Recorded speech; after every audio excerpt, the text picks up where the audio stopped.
The Envy Touch does decent with music thanks to a 3.5mm stereo headphone jack. I'm going to pull up the VCast Music store. You can shop for music directly on the phone, download directly to the phone. Also supports Rhapsody and sideloading.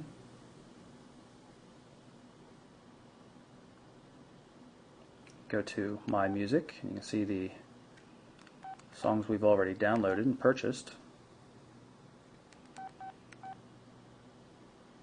You can create playlists on the fly.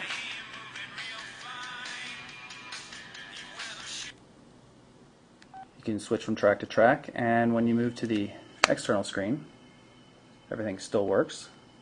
And you have a little control here so you can see what's playing, and so you can access it easily. We're going to press this button in the upper left-hand corner of the keyboard to bring up our favorite contacts. You see you can move around with the D-pad, or you can use the number keys on the keyboard. Easily view the contact. It's also easy to add contacts to the favorites. Go through here, you can add a contact individual or a group. We'll add that test account. Now, one of the complaints I have with it, though, is once we've got it added, you would think that if we were to hit the center button, it would give us a list of options of things we could do. Instead, we get this kind of cryptic message, and then we can, text or video and that kind of thing, but not call. Overall, it's just a little bit odd. It's not as useful as it could have been, I suppose. I'm going to pull up the browser, which is quite nice considering this large, high-res display. Got a 3G data connection here, not a particularly strong one, as you can see, but I'm going to hit the left soft key here, bring up the navigation controls. We're going to go enter in the address manually, and as luck would have it, the history is also shown. We can just choose from there, pull up the Mobile Burn website.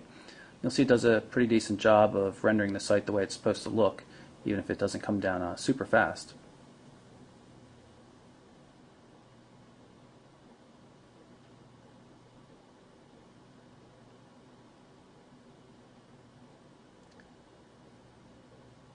There you can see the full page. Looks pretty much like you would expect. Navigating with the D-pad isn't as easy as it could be, but fortunately, that's what the touchscreen's for. Touchscreen works in both orientations. For a lot of sites, it's going to look better in landscape mode like this, though. You can see that there's support for Flash. There's Flash ads running here. Very impressed with the browser overall. It's really quite accurate in the rendering and pretty speedy in terms of navigation. The zooming's not as intelligent as we've seen on some other devices, but it's not bad at all. Very readable. Double tapping doesn't zoom in and zoom out as you might expect all the time. It seems to go through levels, but still not difficult to use at all.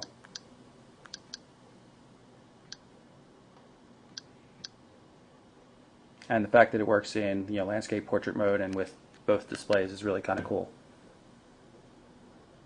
I'm going to activate the camera on the Envy Touch by holding down the shutter button for a second. Brings it right up.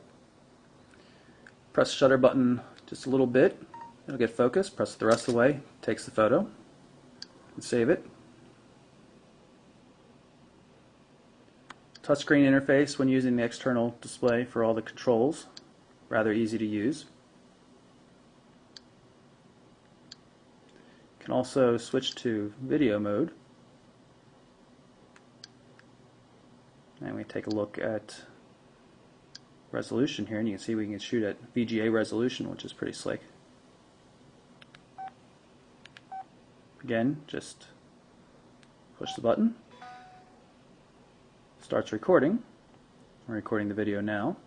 Press the shutter button again to stop it, or touch the on-screen control. Go back into the camera mode, and then we'll hit the button for the picture browser.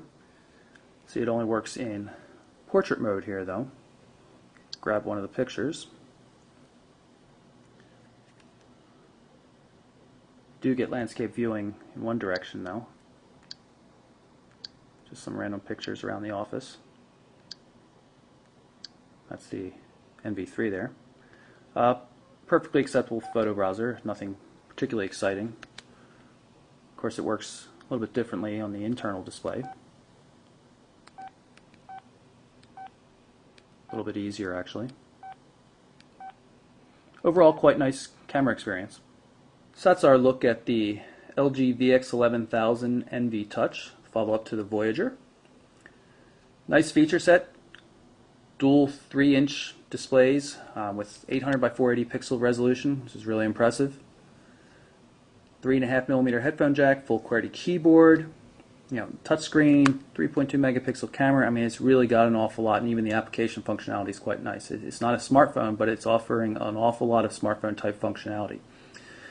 Should be available by the time you see this video, or soon thereafter, for $149.99 from Verizon with a new 2-year contract. Again, that's the LG NV Touch. I'm Michael Orrell for MobileBurn.com.